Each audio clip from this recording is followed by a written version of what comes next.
fourth circuit,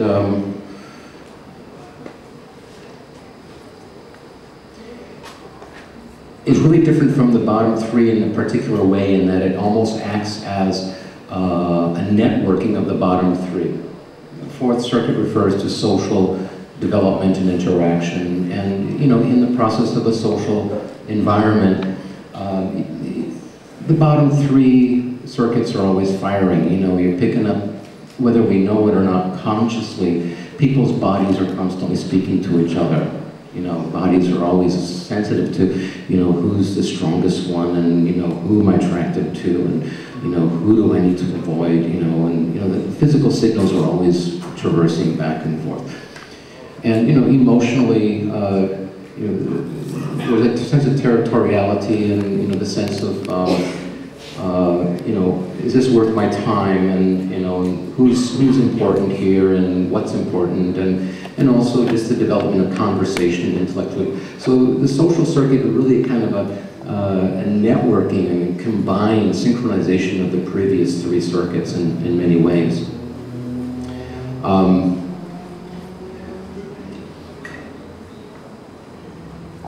Just as each of the circuits express a specific function of intelligence, they also express, depending on each individual, a very specific kind of idiocy. So I'm come from a deep history of being a social idiot. Just getting tongue-tied around, groups of people and stuff. I've worked at it, obviously. I've had to commit to it, and that's how I got through it. I needed to integrate Fourth Circuit because I have Eighth Circuit interests. So it's not just about, wanting to become popular or wanting to become liked, although those are significant and legitimate Fourth Circuit issues. Being liked, being included, having some sense of, okay, I belong somewhere, these are my people, or this is my family, or I'm attractive. These are all important, legitimate social concerns and needs. But there's also a very specific way in which the social process in one's life can, if you're up for exploring Eighth Circuit consciousness experiences with or without drugs, can act as an anchor for Eighth Circuit exploration. So I'll give you a little metaphor. A Fourth Circuit represents like you showing up at a wild party. There's just all kinds of really unpredictable things going on, and you can't control anybody because people are uncontrollable. They'll do whatever they want to, even though you tell them this or that. And there's music, and there's color and lights, and there's all kinds of people coming up to you or running away from you. There's all kinds of things, wild party. Okay, Eighth Circuit. Imagine that same scenario, only nobody has physical bodies on, including yourself. So Eighth Circuit really moves you into experiences where you're conscious of being a spirit, independent of the physical body, interacting with other spirits that are autonomous, that have lives of their own agendas. You have no clue as to what they're going to do next. And that there is this mystery of interaction in what might be called the etheric plane. Sometimes we have these experiences in our night dreams. We come into a dream as our dream body, interact with other dream bodies.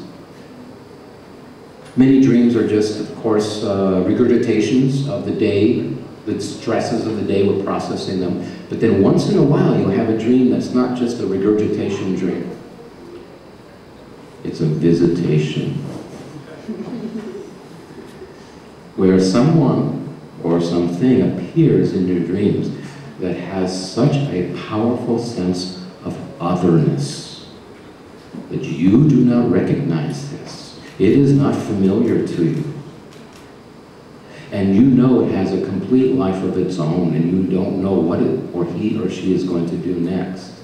And that level of uncertainty is the currency of exchange. You ask yourself, was this an aspect of my psyche? If not, what is it? So the Eighth Circuit relates to those types of dreams and those types of out-of-body experiences.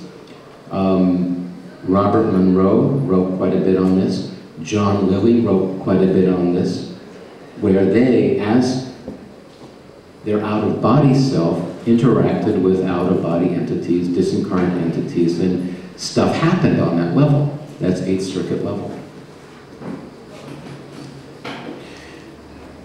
Eighth Circuit experiences, again, drugs or no drugs. Anybody try ketamine? Okay, so maybe got a taste of it. It can be dangerous, as you know, because, you know, it's just a hop, skip, and a jump to eternity. You know, some of us don't come back. Some of us has found a home on the other side. Some of us have found a home on the other side here in this room already. So, the gateway to Eighth Circuit experience is fully embracing the shock of impermanence. And the Buddhists are very smart about this. They teach the law of impermanence as part of their path. I'm not Buddhist myself, but I have respect for them for this particular reason. And that is that they are a very social religion. They're not like Taoists. Taoists are like anarchists. The Chinese government are very frightened of the anarchists because they're the ones that usually take over the government every 200 years or whatever. But the Buddhists, the Chinese government are very friendly to because they exercise a benevolent form of social control.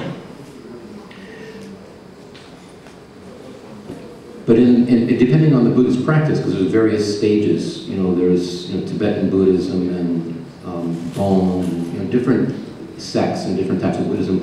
But typically, there's a shared value of the awareness of impermanence and some kind of meditation practice that moves people into a greater intimacy with void.